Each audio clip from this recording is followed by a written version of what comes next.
I want to thank Sung and the Run. Thank you very much. Well done for these guys.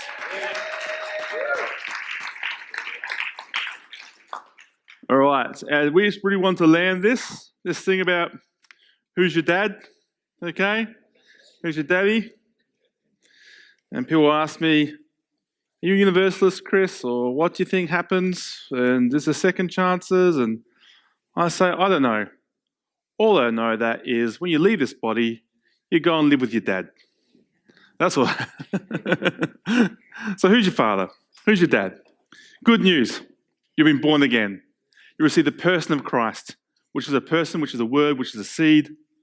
You died to being a human. You raised as a Benai Elohim, a son of God, but not like the other sons of God. A unique monogenes, the unique son of God, born from above, as Arun keeps saying, born from above. This is who you are. You have a new nature. This new nature is exactly like the Father, exactly like him. And you have to be told this. Because if you don't know you've got it, you will do something to obtain it. The thing you do to obtain it is religion. It's the knowledge of good and evil. It's the very thing that got us kicked out of the garden we're trying to use to get back into the garden. If you don't know you've got it, you will do something to get it. The thing we do to get it is to express the nature of the fatherhood of Satan. Religion is the seed line of Satan. It's that Satan is your father. It's to say, you, God, are not a good father, thus I must work in the field. And then what happens when you work in the field? You don't get anything, and you get angrier and angrier and angrier, and then some bozo that doesn't deserve a thing gets everything. And now you're murderous. Why? Because that's what Cain was. Cain was a great Christian. He was done everything right. But he never made a call on God's character. He made a great Christian, a great priest. Perfect in all his ways. Because he used the knowledge of the good and evil, which is why his offerings were unacceptable. They were to qualify himself, not from qualification, not from gratitude. He didn't know God was a good father. He had an accusation against God. Thus, sin was crouching at his door, and he wanted to murder. Religion always wants to murder the Son of the Spirit. They killed the prophets. Who? The sons of Satan. When they killed Jesus, who? The sons of Satan. The devil is your father, you brood of vipers. Your father is the devil. Did the devil literally father those people? No. Not descendants of the devil.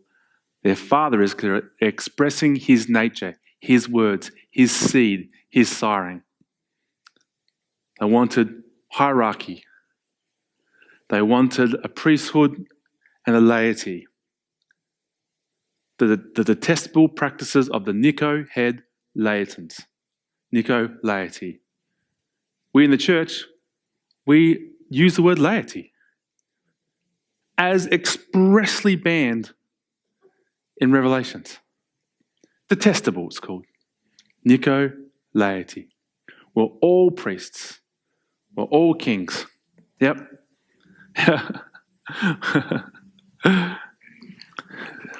That's what we've done. No wonder they didn't want the Bible translated into the common language. So you get a word inside you. We've received words, we've inherited words, we've experienced words, we've brought them in, and they've become part of the sound that we are, which is our heart, our cellular memory.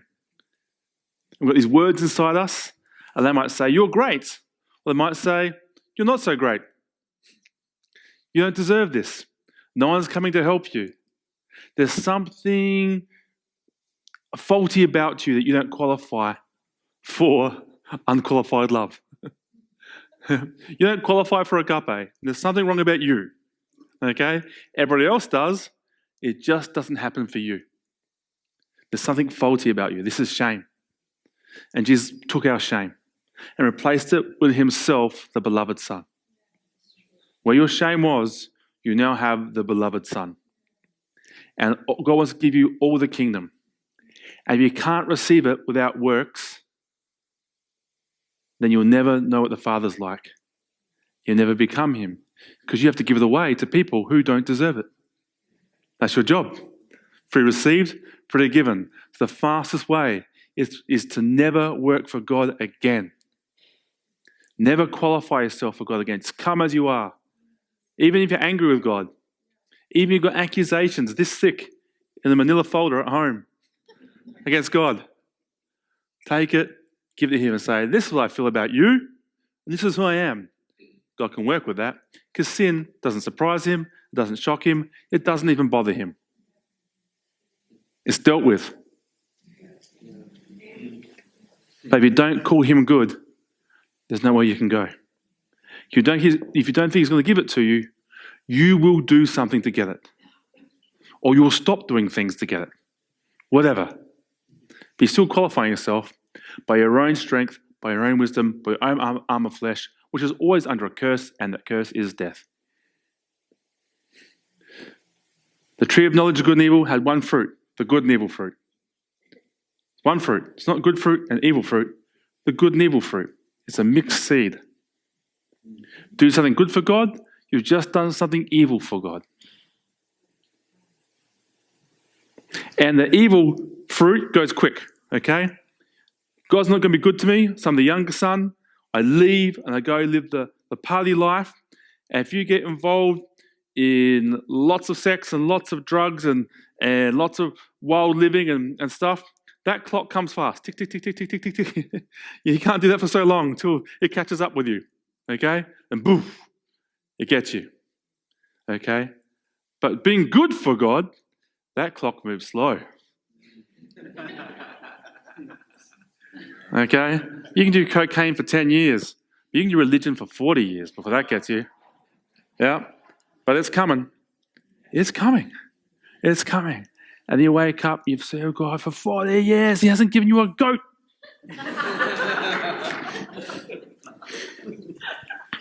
This is the situation. I pastor pastors. I pastor ex-pastors, pretty much. And they all have the same experience. They work so hard for God and behave so well. And they reach their late 30s, early 40s, and their life hasn't produced what was promised to them. But it has for their other friends who are no way near as good, as well behaved as they are. Yeah? And this is difficult. And finally the death catches up with them. And their finances crash, or their relationships crash, or their marriages crash, or their health crashes. And death's coming.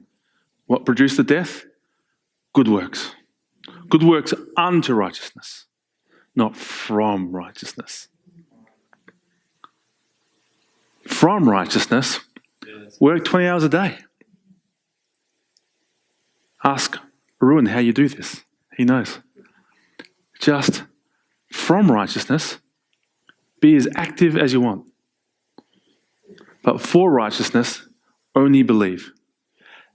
Anything except believing is to be under a curse. The Galatian deception. You foolish Galatians, who has bewitched you? How did you receive the Holy Spirit? How do you maintain the Holy Spirit? By believing. That's it. Because believing is to receive a word. And the word comes from outside creation. So it has no frustration, has no death, has no lack, has only life. Word has only life. And what we want to do is replace all these words in us, this need for justice or this idea of shame, which we inherited. God knows. He's not shocked. Okay? He's not shocked at all. He knows what's in you. And as a word, a fathering, he wants to replace it with another word. But God will only be chosen by free will. He wants you to make a call on his character. You are who you say you are.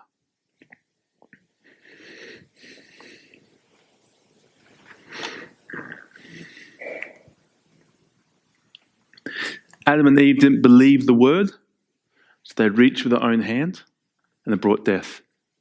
That's the only pattern. Second Adam. First Adam, the devil said to first Adam, did God really say? Questioning the word. They didn't believe the word, so they reached. Brought death. Yeah. Last Adam, Jesus, the devil comes to him. This is my beloved son in whom I'm well pleased. That's the word to him. The devil comes and twists it a little bit, like the first time. He says, if you are the Son of God, he drops the word beloved. If you are the Son of God, do this. Why are you hungry? Turn this into bread. Prove that you are loved. Prove you're the Son of God by doing something with your hand. Express your power. And Jesus said, no. The word will defend me. The word is enough. The word does the work. The word does the work. It really does. And you wait. And that's how the word works. The word works by waiting. I should have thought that through before. The word works by waiting. That's how it works. By faith and patience, a promise is produced. Even Mary, exact same process. You believe a word. Yeah? That's what we're going to do. So this last bit, I'm going to talk about the invisible God. God is invisible, and he reveals himself as invisible, and he calls himself the invisible God. Even though people in Scripture see him, Old Testament, New Testament, he says, I am the invisible God. They see his glory, and it appears as a man. So glory and body is connected, Old Testament and New Testament. But it's not him. They see his glory, and the glory sat down, or the glory had feet, okay? Glory and body is always attached because this is going to be glorified. And then this is going to be glorified. Yeah. So, but he's invisible. Old Testament and New Testament. Please put up 1 Corinthians 15:45. This is a very important concept.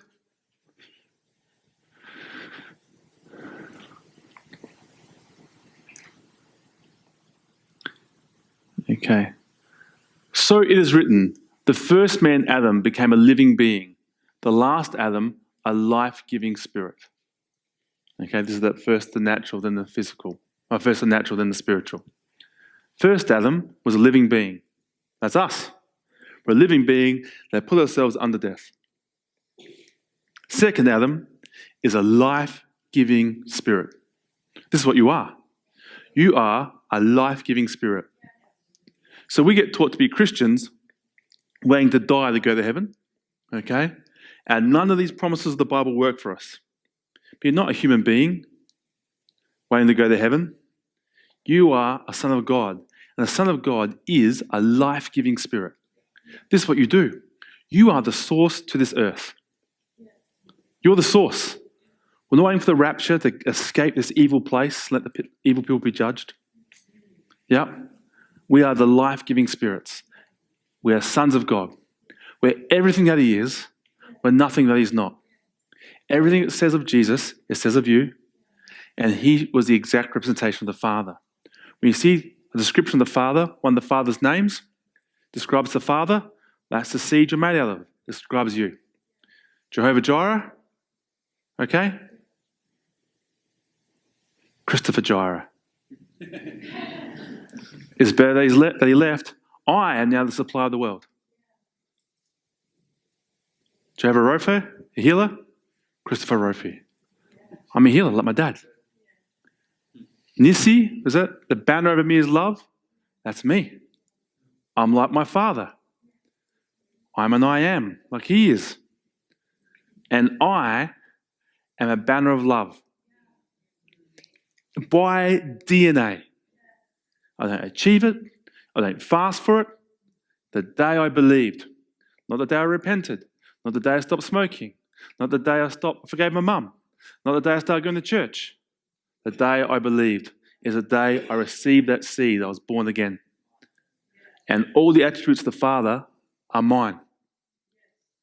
And I am the answer for this world. And I'm a source to this world. And the only way to be a source is to be a spirit being. And this is the great secret of Scripture. Once you see it, it's so clear. spirit beings create into the world by word. We believe a word, and this machine, this technology of this body, manifests it by believing a word. This soil produces the crop. Yep. I've seen it over and over again. So God is invisible.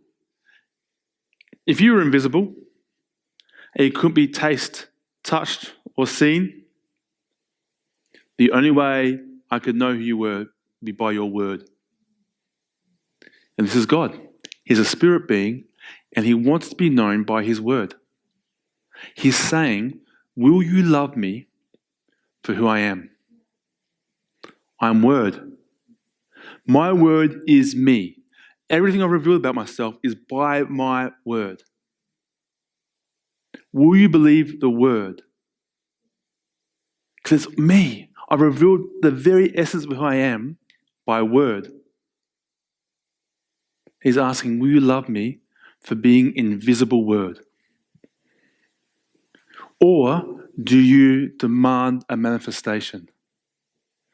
Do you need a collapsed particle form, solid being thing in front of you? He's saying, love me for who I am. If you love God for who he is, invisible word, we'll talk about this, your life will radically change. Your anxiety will radically change. Your joy level will radically change. What you manifest will radically change. Because you can be everything that he is. You can do his works and greater. And you don't have to partake in this world or its corrupt practices. You can live from heaven.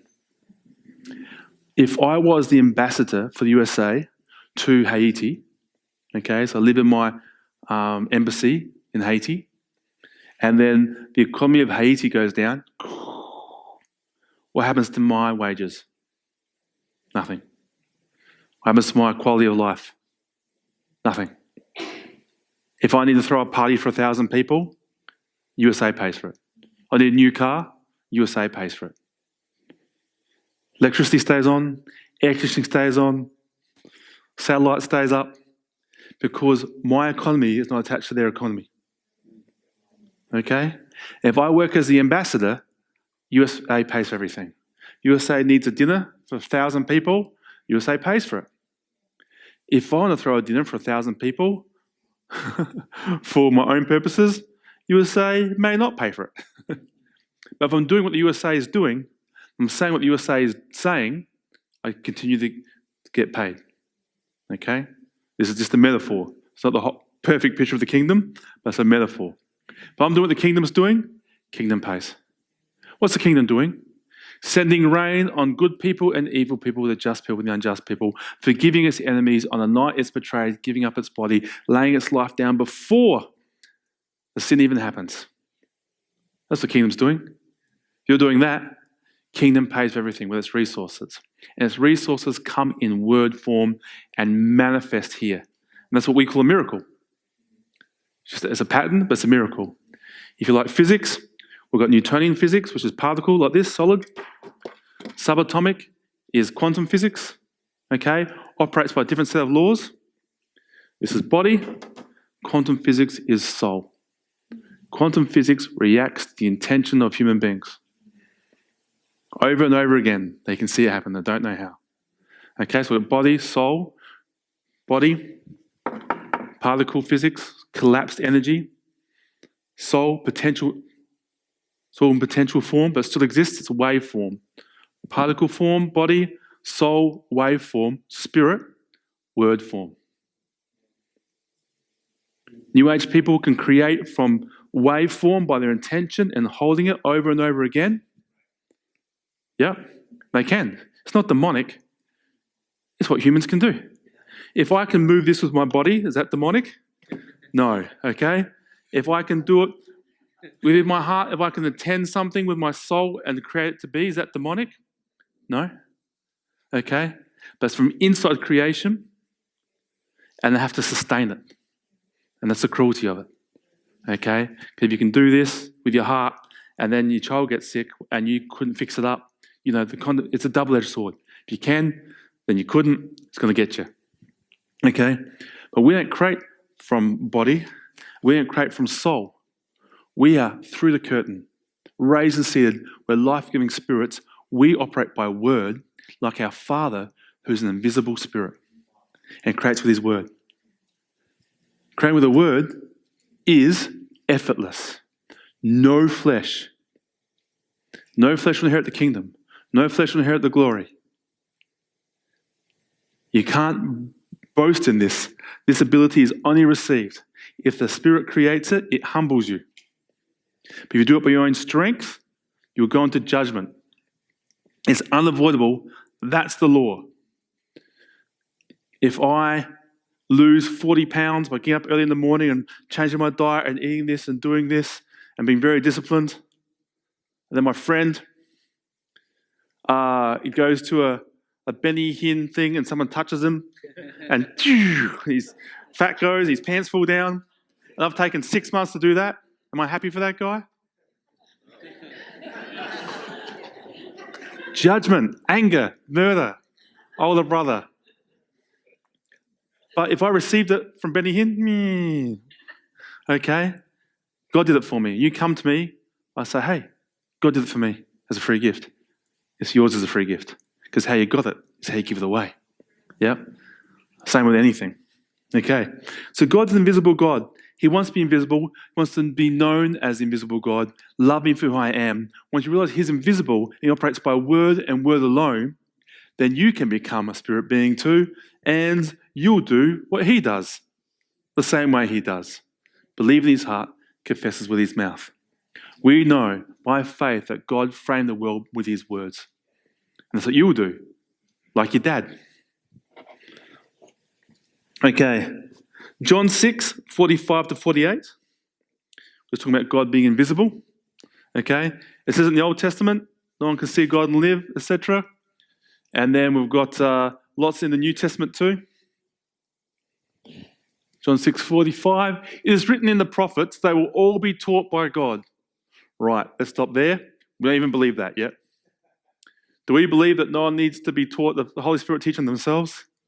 Do we know the promise of the new covenant is that every man will know God for himself, no one needs to teach him? Do we believe that Jesus said, it's written in the prophets, they'll all be taught by God? Okay? I'm here to teach you, so I don't need to teach you. That's what I'm doing, is changing your mindset to say you have direct access to the Father. Okay? That's what I'm doing. There's only one job, there's only one ministry in the New Testament. That's to reconcile man to God. I don't say, here's my ministry. I say, Arun, here's the Father. I use whatever I bring to make that connection so he doesn't need me anymore. Yeah. It is written in the prophets, they will all be taught by God. Everyone who has heard the Father and learned from him comes to me. No one has seen the Father except the one who is from God. Only he has seen the Father. Okay? No one's seen the Father except Christ himself. And Jesus has read the Old Testament. Okay? That was the Bible back then. He had less books to read.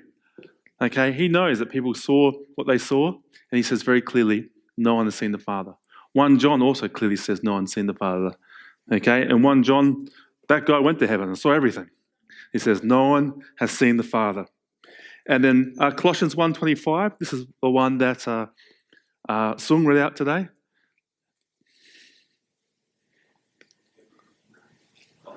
'25, yeah?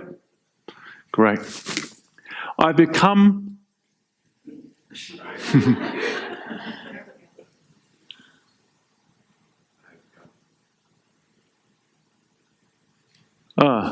Okay, I've got the wrong one, I think. You read that one today from Colossians that said about God being invisible. Believe me, go this afternoon's one. Okay, Song talks about from Colossians the invisible God. 15 was it? 15? Yeah, there it is. The Son is the image of the invisible God, the firstborn over all creation. Jesus is saying, I am the image of the invisible God. And then he left. What did he send? More physical beings? Holy Spirit. He wants us to be spirit. What we're going to see that Scripture is the battle between needing something to taste, touch, and see and hold with your own hands or believing a word. Every time Israel went to taste, touch, and see, they were under a curse. And every time they believed the word alone, the amazing miracles we all love happened. Yep. Same for us. The Old Testament is a very clear picture of how we live as spirit beings. In fact, Romans says everything they went through was for us. So there's only one game in town, and that is God is creating mature, fully mature sons on the earth. And all the Old Testament, everything they went through is a pattern just so we could understand how to be a son of God. That's all it's for. It's incredible, yeah? For us, for this generation, if we so choose. Okay. Deuteronomy 4, 15 to 20. This pattern's all through Scripture. I'm just going to pick one or two out because we can read all the things in the New Testament where miracles happened, they believed the word, or miracles didn't happen, they went by the arm of flesh. Okay? Every story. Just goes through that way. Okay. So this is Moses talking to the Israelites when he went up the mountain. Okay? And he said, come up the mountain. And they didn't. They stayed down. And it took so long for Moses to come down. They want to make something they can taste, touch, and see. Yep. You saw no form. There it is, okay? Nothing materialized. There was no answer to prayer. There wasn't a statue. There wasn't a thing in front of them. They wouldn't love God for who he is. Visible word spirit. Okay? You saw no form of any kind. The day of the Lord spoke to you at Horeb out of the fire. Therefore, watch yourselves very carefully, so that you do not become corrupt and make for yourselves an idol, an image of any shape, whether formed like a man or a woman, or like any animal on the earth, or any bird that flies in the air, or like any creature that moves on the ground, or any fish in the waters below. How hard to go? 45 to 48.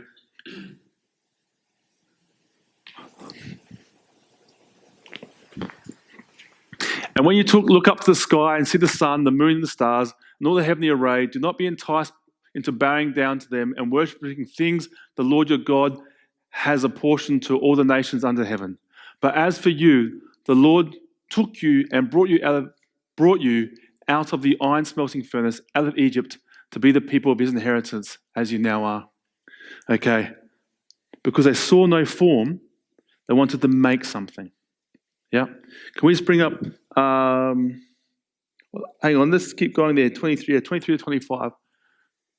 Be careful not to forget the covenant of the Lord your God that he made with you. Do not make for yourselves an idol in the form of anything the Lord your God has forbidden. For the Lord your God is a consuming fire, a jealous God. After you've had children and grandchildren and have lived in the land a long time, if you then become corrupt and make any idol, doing evil in the eyes of the Lord God, arousing his anger. Okay, here's the point we're making. And there's lots of this all through Scripture. Idolatry to God is adultery. It's another lover. You read it all through Scripture. There's ones in Ezekiel where he is a burnt, jealous lover. He is in pain. And he's telling him, I found you, we grew up, I proposed to you, and then I come out and you're sleeping on all the hills with other lovers. And when you read the words, he's torn. God wants to be your source, your only source of life. Because only what comes from him is life. Everything not from him will contain a portion of death. Okay, we're on a journey, okay? But I'm speaking where we're going, and there's no condemnation, right? Even food. Everything you eat had to die that you may live. Wheat had to die. Oysters had to die if it's sung.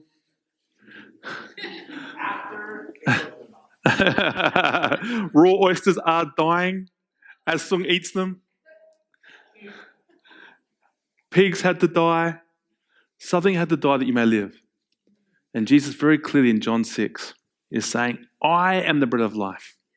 I am dying that you may live. You can live off Jesus Christ, who is the Word.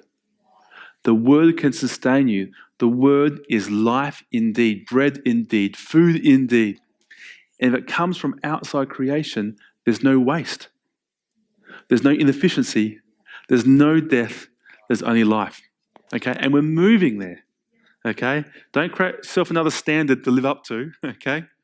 This is what's already in you, and this seed is growing. How? By hearing a word. By the foolishness of preaching. I speak something out. It gets inside you, and now it's like, there's something that resonates inside you. Okay? God's jealous. And let's put Exodus 32, number 1 up.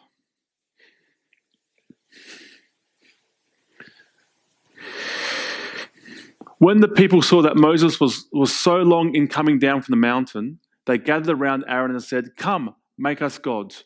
Who will go before us? As for this fellow Moses, who brought us up out of Egypt, we don't know what happened to him." They couldn't see a form. They couldn't wait. The word works by wait, by faith and endurance, by faith and patience. Patience is the atmosphere of heaven. Love, patience. Was it love, joy, peace, patience? They love patience. If you're in heaven and God's saying, "Look, I'm doing this, I'm going to do that, yeah, and I'm going to do this, and then the Messiah's going to come, and then these people are going to become exactly like him." The angel's like, "Wow, that's amazing. When's this going to happen?" And God says, "In 7 billion years." They're like, 7 billion years? That's amazing. Because they enjoy his word. They don't enjoy the manifestation. That's not him. They enjoy him. They enjoy his word. Okay? If you can enjoy the word, you're always going to be in a very good place. Okay. Don't go to Romans 8. I'd say Romans 8, by the Spirit, you put to death, you've even got it up there, okay? You put to death the flesh, okay? The flesh must act now. The flesh is dying. Your soul wants to protect you from death. So it wants money in the bank before you go. It wants food on the table, okay? It must protect itself. Someone honks you, you want to defend yourself because they have taken from your nobility and character as a driver, okay? And you want to defend yourself. This is the flesh of its own wisdom. It wants to protect you, okay? But it always leads to death. What's the Spirit doing? The Spirit bothered that someone honked at it? Not at all. The Spirit only gives life. If you obey the Spirit, you mortify the flesh. But the Spirit works by word. And you're a spirit being. What type? A life-giving spirit. Okay. And then Galatians 5, 16. I don't know why I wrote this down. Let's find out. "So I say to you, walk by the Spirit, and you will not gratify the desires of the flesh." That's why I wrote it down. "For the flesh desires what is contrary to the Spirit, and the Spirit was contrary to the flesh." Okay? Flesh is not the body. Soma. They're talking about the carnal nature. Sarx is a different word there. This is holy. When they see God in his glory, they see his body. Okay? Body is glory. God made this, and it's to be transfigured. It's to be glorified. Okay? This flesh here means carnal nature, desire to reach with your own hand to take something because God won't give it to you freely. As soon as you don't believe God will give it to you freely, as soon as you don't know you are absolutely delightful in his eyes, he wants to give it to you whether you deserve it or not. He wants to father you into having that thing. As soon as you don't believe he's going to father you into it, you will leave him and reach for something else. This is another source. This is your idol. This is your God. Okay? And to God, that's not that evil sin. It's painful adultery. He is to be your husband. He is to be your maker. He is to be your source. The Father is to be your sire. He wants to take from me. He says, "Come take from me." With your dirty rags and everything else, come with no money. Come buy gold. Receive gold. Refined in the fire. New clothes. Balm for the eyes. Just come. Come to me. Yep. They are in conflict with each other, so you are not to do whatever you want. But if you're led by the Spirit, You are not under the law. Okay, so here we go again. What's the law? The knowledge of good and evil. If you're led by the tree of life, if you reach to him and rely on the promise, rely on his nature to perform it alone, you are no longer under the law. You don't need to qualify yourself. You don't need to disqualify yourself. It's irrelevant. It's the wrong page or the wrong book. Yeah? The word is a promise, is the nature of God, and he is not a man that he should lie. The book of Enoch, which is not scripture but true, says his word is his deed. His word is his deed. And that's you. We're to become so careful of our words that our word is our deed. That's what our Father's like. A guy called Kevin Zadai died about 30 years ago, and he went to heaven, and he meets Jesus. This is a pretty good moment, yeah? So he sees Jesus, and Jesus walks up to him, says, Kevin, I'm going to judge you for every foolish word. Opening statement. And then Jesus walks right up to him, like this. Excuse me, Tam. Walks up to him and says, you know, I mean that. Dang. That's where he met Jesus. Is that fear of the Lord? That's fear of the Lord, yeah? Okay? We're to be like God. His word is his deed. Says the true book of Enoch, that's not scripture. All right. Let's go. The acts of the flesh are obvious. Okay, acts of the flesh. But 22, fruit of the Spirit. Flesh is an act. You have to do something. The arm of flesh, under a curse, have another God. Spirit is a fruit. It grows. Yeah. We see them there. The fruit of the Spirit. Love, joy, peace, forbearance, which is patience. Kindness, goodness, faithfulness, gentleness, and self-control. This is the fruit of the Spirit inside you. It grows from an incorruptible seed. It's there and it produces this nature. What nature? The exact nature of your Father in heaven. Yeah.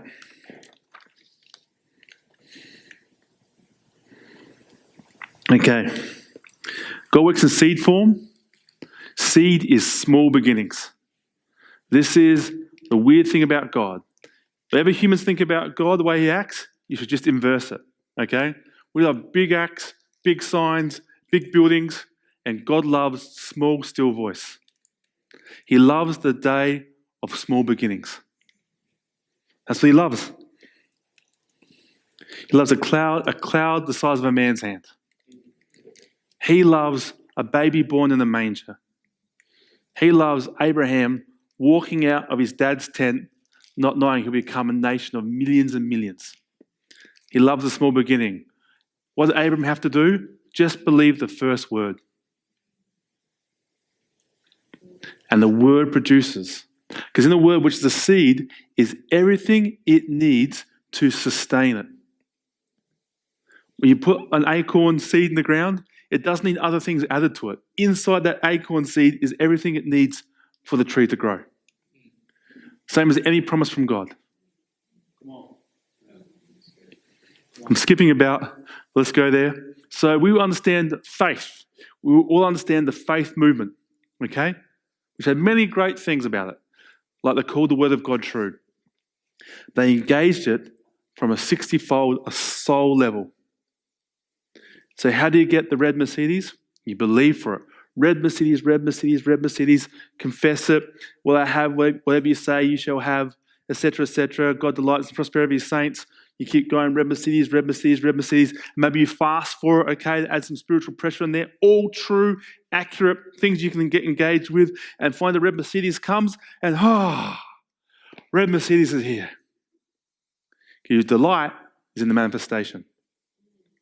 And now, you're from California, you need to pay 20 grand tax on that red Mercedes.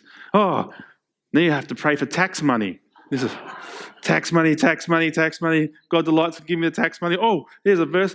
Gold out of fish's mouth to pay the temple tax. All right, okay, I've got a legal right here to do it, and maybe the tax money comes. And now you need registration. And now the insurance. And this thing is way out of proportion. You don't know where to park it. You don't know where to drive it anywhere. Okay?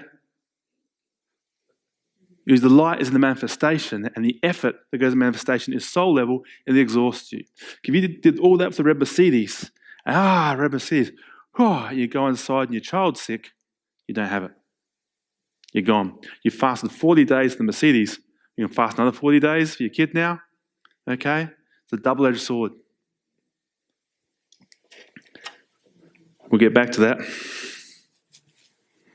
Okay. Let's go to Romans 4. Romans 4, 1-5.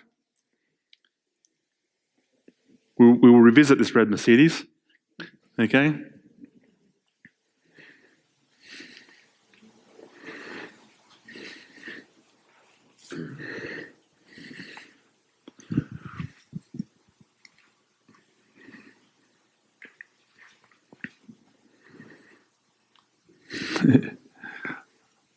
That's it? Okay.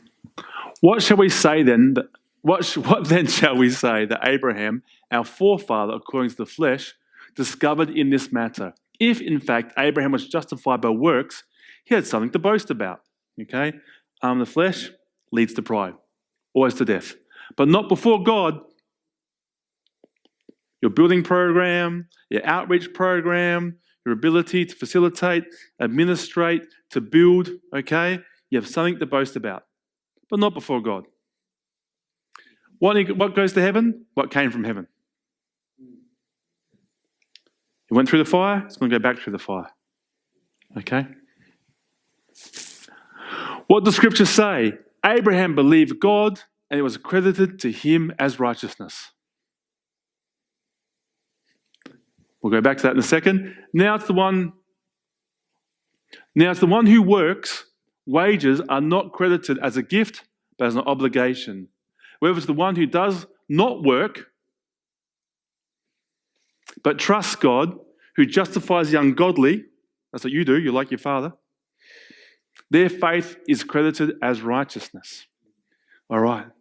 Abraham believed the word, and it was accredited to him as righteousness. So did you. You believed the word, what Christ did for you, and it's accredited to you as righteousness because you believed, not because you behaved, because God justifies the ungodly. That's you. Well done. Okay? And me. And now we are godly. We're made just. We have received Jesus Christ, and He is our righteousness. Okay? If you receive it by faith, it's accredited to you as righteousness. If you work for it, it's your wages. If I work to build my church and work, I'm not aiming this at you, Sung. Just a thing. Okay? If I work to build a church, and I work, and I get my red Mercedes, okay? That's my wages. If I faith it in using mechanics, it's my wages. But I receive it from a promise, it's accredited to me as righteousness. Even the red Mercedes. We'll talk about this when we'll finish this thought, okay? But if you receive a red Mercedes by a promise without flesh, it's accredited to you as righteousness. And you'll be rewarded on this earth and in the next era for your red Mercedes because you received it from a promise. And you replace red Mercedes with anything from God, okay? I'm using that because it's probably the most exciting yet offensive thing, okay? Yeah. A yellow Camaro, if you receive it by a promise. I was actually driving through Montana and revelation hit me. Everything in my life has been produced by a word. So it can't be taken from me.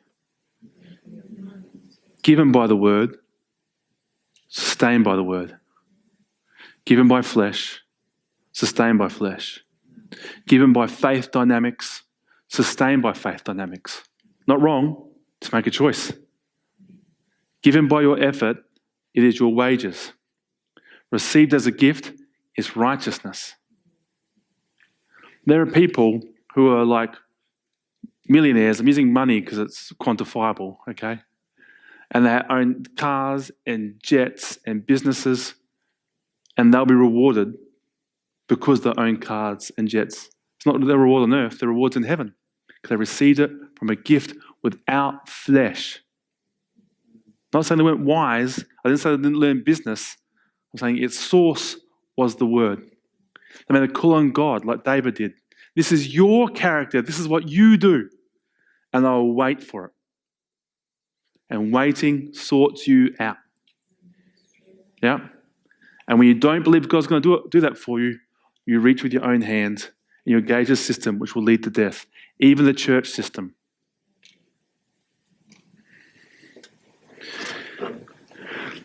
If tithing on the gross is your protection, that's your system. And you tithe, you know that when you tithe on the gross, it protects you from the devourer. And it does. It's a law put into Levitical law or other law. Okay, it still exists. You can engage that law if you want to. It's going to work for you. You have faith in it, it works 10%, 10%. Okay? Or 1 week, there's a car accident and a holiday to pay for and something else, and you've pulled your money out, and that week you don't pay your 10%. Well, drive carefully. Drive home from church carefully, because it's a dangerous world out there, and you haven't paid your protection money. If you paid your 10% and you know that protects you, and you get home, your child's sick, you go, hey, this can't happen. If you don't pay your 10%, you get home, your child's sick, you go, there it is. And if your 10% protects you, your reward's on the earth. That's your wages. What you could achieve. God alone is your source, and his character alone is your source. And his word. His word, he wants to be known as an invisible God. Love me for who I am. Don't love the manifestation. Don't love the particle. Don't love the fact I gave you manna. Love me. I want you to know me. Love my ways, not my works. Yeah. Come up the mountain, or you have a law.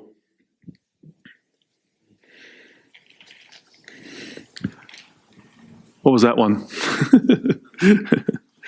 The Bible. All right. Can we go to verse 18?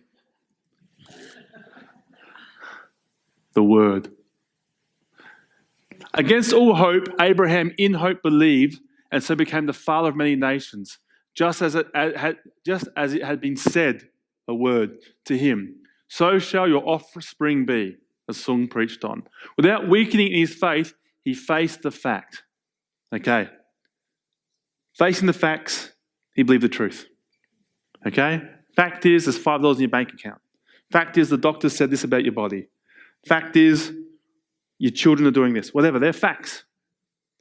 But there's truth. Truth is always the same, but facts change.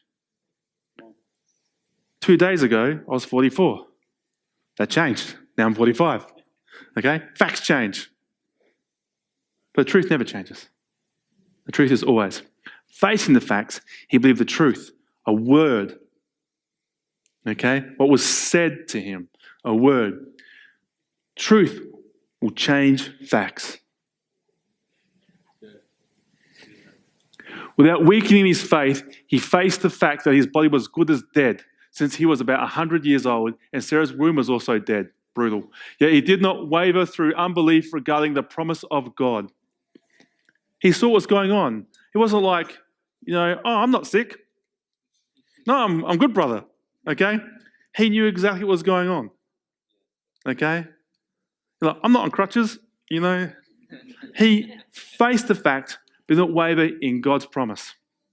He wasn't looking for the manifestation. He loved that God is who he says he is. That's his joy. I'll keep revisiting that fact, and it's going to click. Yeah, he did not waver through unbelief regarding the promise of God, but was strengthened in his faith, and he gave glory to God, being fully persuaded that God had the power to do what he had promised, said, a word. This is why it was credited to him as righteousness. He believed in God. He didn't look at himself. He didn't look at the fact he gave his wife up twice. He didn't look at the fact he didn't believe God. He didn't look at the fact that Sarah laughed at God. He didn't look at any of these things. He looked at the promise that God was able to do what he has said. That had nothing to do with him whatsoever. Okay? It was all based on God's ability and God's character alone. Same for us. but also for us, to whom God will credit righteousness, for us who believe in him who raised Jesus our Lord from the dead. All right. Abraham believed the word that something miraculous happened. Something was created in the earth by a promise. Yeah, a new line, a promise was given.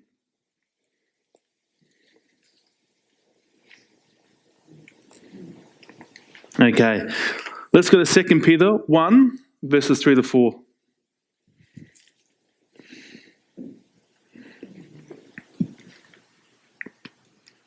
I'm laying some teaching down first, so the seed remains. And that's why we're going through these scriptures, just so you can see it. You'll see this pattern all through Scripture, okay? His divine power has given us everything we need for a godly life, or godliness, but godly life is to live how God would live, so the same thing, through our knowledge of him who called us by his own glory and goodness. Nothing to do with us. This is God's idea before the foundation. He was always going to do this. Through these, he has given us his very great and precious promises, so that through them, through what? Promises, you may participate in the divine nature, having escaped the corruption in the world caused by evil desires. Evil desire is to reach for your own thing. How you escape reaching for your own thing, which is under death? Believing a promise. What happens if you believe a promise? You partake in the divine nature. You do what God would do. You act like God would act. The very thing you're asking God to do, dear God, would you please do this? You do it. He wants you to do it. Everything you're asking God to do, he's saying you can do it. You can grow up and be exactly like me. How? By fasting, by memorizing scripture, by attending church, to a triune recalibration. Available now? No, by believing a promise. Believing a promise. What was Arun saying before about his triune recalibration? It's based on the fact you are already that thing. He's releasing what's already there, already given to you. It's a rest. And by believing, by being still, it manifests and it grows. A farmer plants a crop.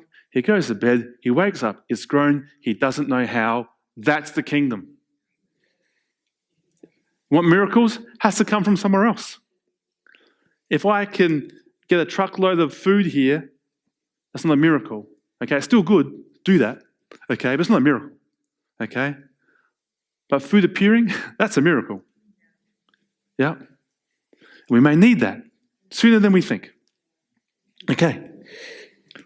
We partake of the divine nature. We be like God. We be like our Father by believing a word, and produces miracles. Right. Do you know the word of God? You know, wouldn't it be great to get the word of God? Imagine if one of the world's great prophets came and said, Don, I prophesy over you that you have the healing mantle and that you will go around, you will lay your hands on people and they will be healed. Famous prophet comes in and says that. Don's like, wow, this is exciting, this is great, I've got it. Okay, you got the word of God from the famous preacher. Or you can believe what the Bible says, lay hands on the sick, they shall recover, boom, rhema word. Word of God. Not from a prophet, from God himself. Logos believed is rhema. It's a word of knowledge. Okay? All we're doing is believing. All right, so let's put some practice into this. Okay. Kirby told me a story. I heard him say this. Okay, he didn't tell me, he was telling everyone. But I feel like he was speaking to me. And, okay, so Kirby, very clearly by his own statement, his early years as a boyfriend/husband weren't as good, weren't what he would hope, okay? And they're working things out. And one day, Fiona, his wife, says to him, for your birthday, I'm going to bake you a cake. Okay, this is his new wife. He's like, I have a wife that would bake me a cake? This blew his mind. That this woman, who's my wife, who I'm married to, is the type of person that would bake me a cake. He's like, I'm married to a person that wants to bake me cakes. And he just was amazed at the character of the person. He never knew that about Fiona. Okay? But now he does. He heard a word. And his delight was in that word. He didn't care about the cake. He delighted in the fact that Fiona was the type of person that would bake him cakes. Okay? He's delighting in the person of who Fiona is. He's delighting in the word. That's us. We delight in the fact that God said it, and that's who he is. That's it. Your delight stays in that. It will manifest. It always does. Your delight is in him being invisible, not in collapsed particle form. If your delight, and God delights to give us these things, it says in John, okay? So our joy may be full, but our delight's not in the thing. Our delight's that we have a God that delights to give us stuff, okay? Not in the stuff. We delight in God. God, you delight to give me things. I have a God that delights to give me things. My delight's in the promise. And my delight's in the Red Mercedes. When the Red Mercedes comes, Red Mercedes, done. But my delight is in my God who loves to give me good things and delights in the prosperity of his saints. My delight's always in that. When the Red Mercedes comes, whatever comes, through a good father, when God adds wealth, he adds no sorrow. Whatever he gives me, he will maintain by the same promise. It's maintained by the same way I received it. This is Christianity. The same way you got saved, the same way you're a Christian at 60 years in. It's the same thing. We're delighting in him. God, you are the type of God that would give me a red Mercedes. All good things that I need, whatever it is, okay? And when those things come, our delight stays the same. We're delighting in the word. Our delight doesn't change when it comes or doesn't come. But if you're delighting in outcome, anxiety goes up. It hasn't come yet. We're looking for the taste, touch, see. Because we saw no form, we want an idol. Okay? And this answered prayer can become an idol in our hearts.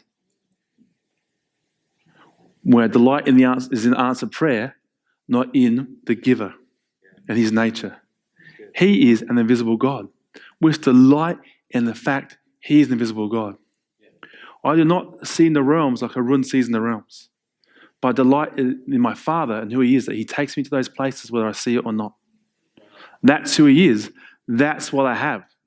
I'm not like pretending, I'm not sick, I'm not pretending. It's true. Fully facing the facts, I believe the truth. I delight in God who gives me everything, his whole kingdom. I'm delighting in his nature, delighting in invisible word sustains me. And I escape the corruption of this world. Things in the West, and so certainly in America, may start to break down a little bit over the next 4 months. Okay? And if our heart is in taste, touch, and see, structures of the earth, when they go down, your heart will go with them. That's like being the ambassador of the US to Haiti, and every day watching the Haiti economy to make sure you're going to be okay. There's nothing to do with you.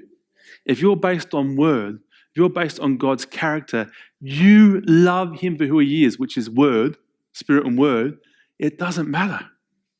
You love him. And you love him for who he is, you make that call. Like Shadrach, Meshach, and Abednego, before they went into the fire, they said, God will save us. Our Lord will save us. If he doesn't, he's still the Lord. This is the word. This is the truth. It's going to manifest. If it doesn't, he's still the God that answers all my prayers and manifests everything. I just rely on him, and he will give it to me according to his goodness, a Father who adds wealth that adds no sorrow. Like Mary, he said, be it unto me according to your word. Reversing Eve. Redeeming Eve. Yep. And Jesus basically repeated his mother, quoted his mother in the Garden of Gethsemane. And then Jesus had no power to resurrect himself. None. He had removed all power from him. And he says on the cross, into your hands I commit my spirit. What are you saying? You are faithful. You've said, I've found myself in the scriptures. You will raise me from Sheol. He had no ability to do it himself. He made a call on the nature of his Father. I am going to rely completely on your word alone. Because I don't think he could see God at that moment, you know? It wasn't a good time. That's us. That's no flesh. That's complete rest. That will bring the kingdom, the complete lack of flesh and activity to gain something, because you already have it. And it manifests by belief, which is rest, which is patience. Father, into your hands I commit my spirit. You will do this because you are a loving Father that answers all my prayer. If I don't see it, you're still the loving God that answers all my prayers. This is who you are. This is complete rest. And you will do it because that is your nature. There's no shame in you. Everything shameful about you has been replaced with the love, the beloved Son of God. He delights in you. He's staring at you. He enjoys you. And you're returning the favor and saying, I'm going to love you for who you are. Invisible God. Invisible God.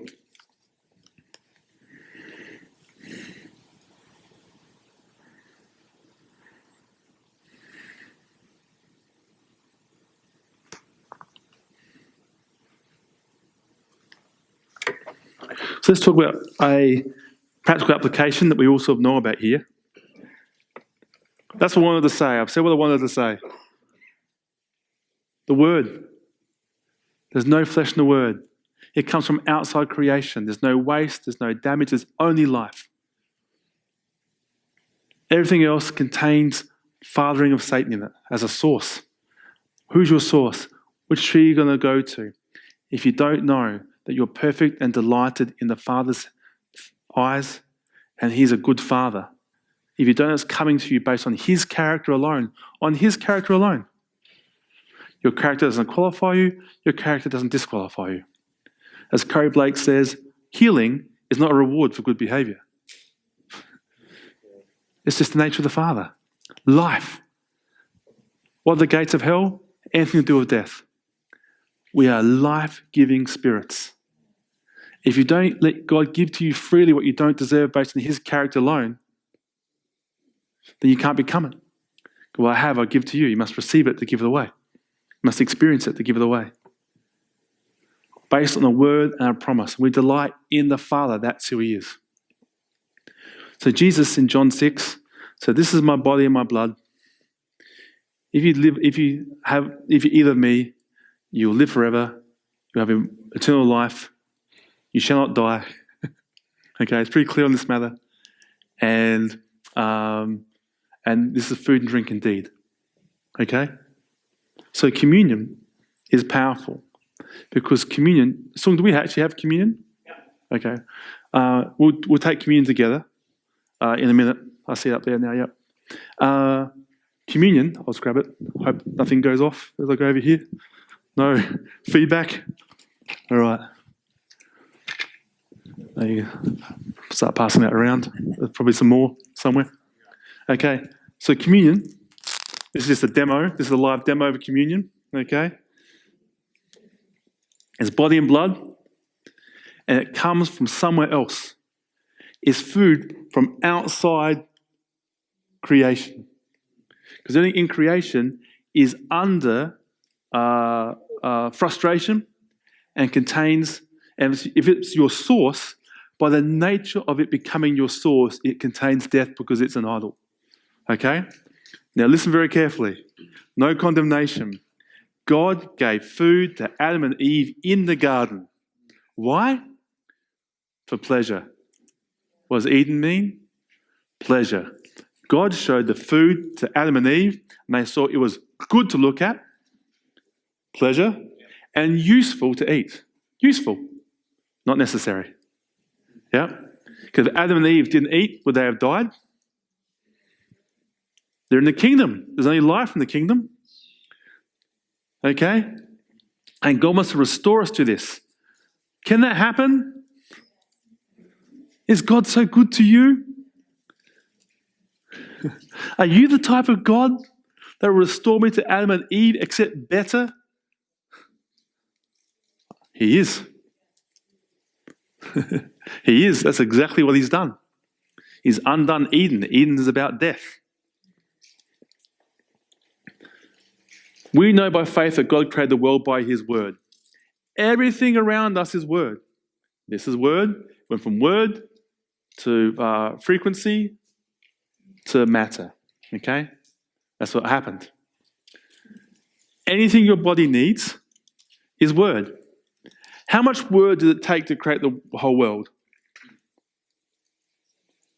A ton? 16 kilotons? Yeah, one?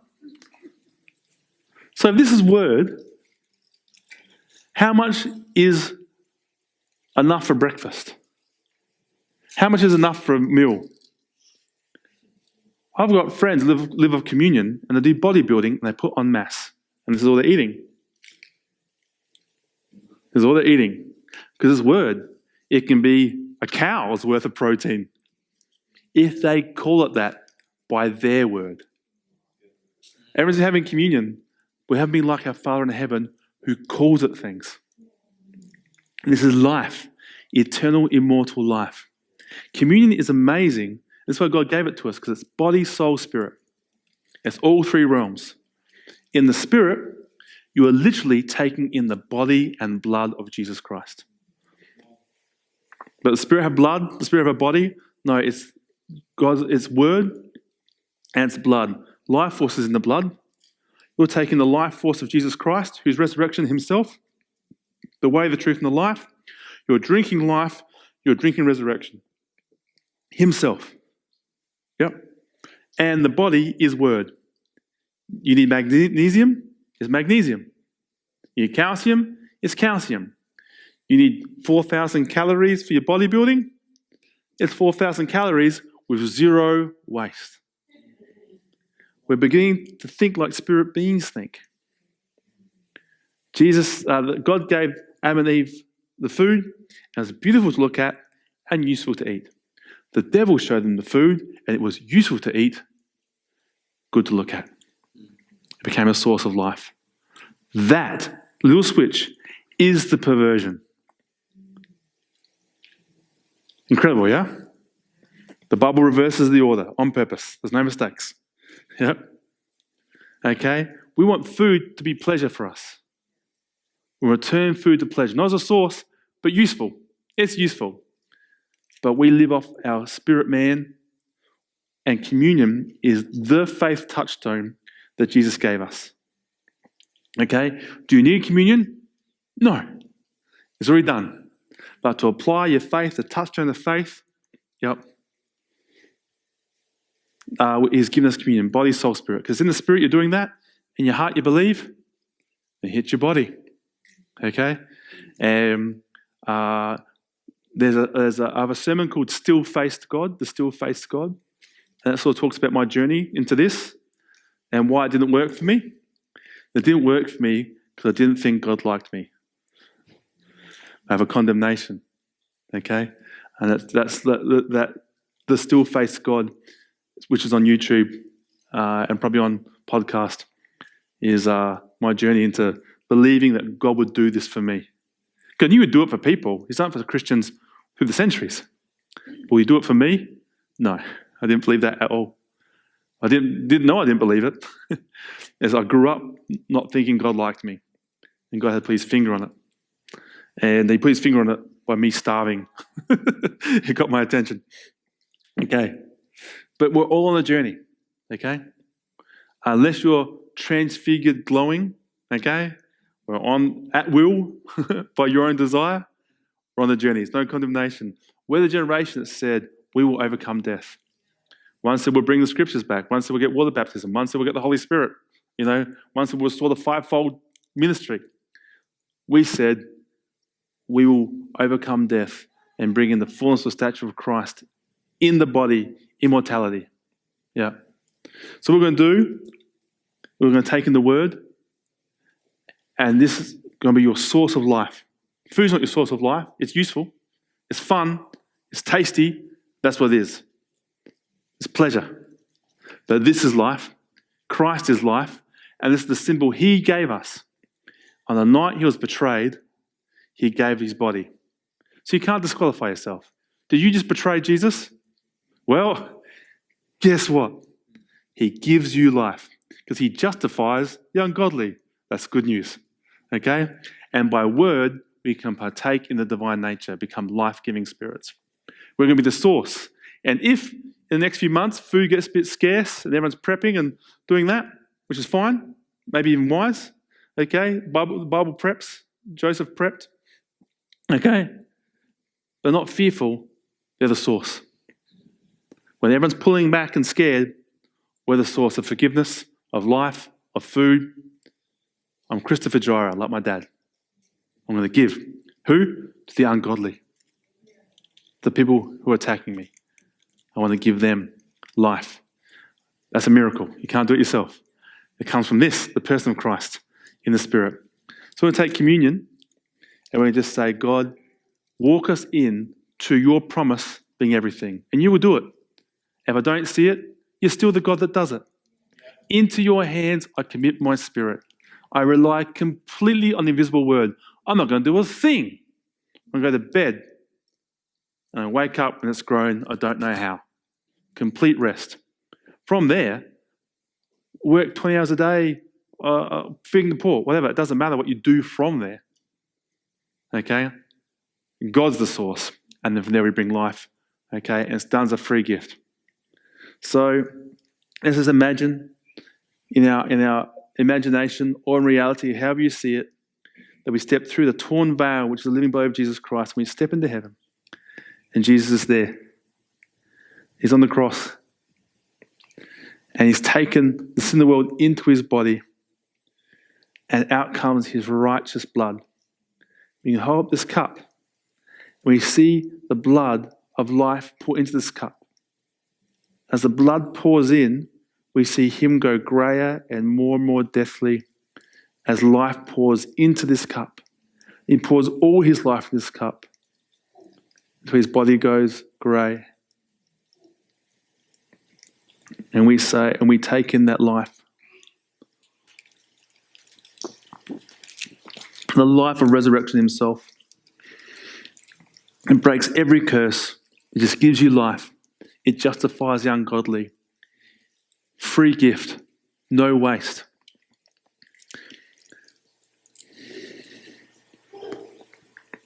In the life of Jesus, he took all the death and gave you only life. And it goes into your physical stomach. You've heard the word, it comes to us true, and life hits your body and goes into your veins and into your cells and rewrites your DNA, your frequency in your heart as a free gift. And we take this body, which is the word. And Jesus, we know by faith that God created the world by his word. And we say, this body is life. It's everything we need pertaining to life and godliness. We receive it as a free gift. We say, body, receive every molecule, every chemical, every compound, every atom, every frequency that you need for life.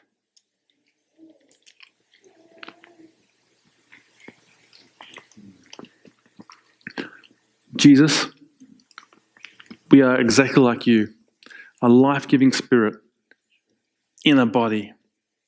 We bless this body, the redemption of the body, the hope to which we're called. And we bless this earth. We bless this country. We bless its people, the godly and the ungodly. We only speak life like you. We send rain on the good and the evil. We say, Lord, do not hold their sins against them. May kindness lead them to repentance.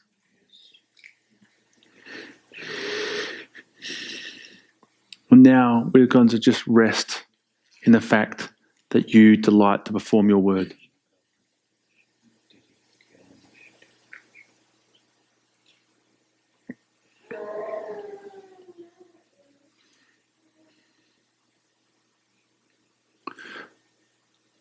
Thank you, Jesus. We'll come back again and again.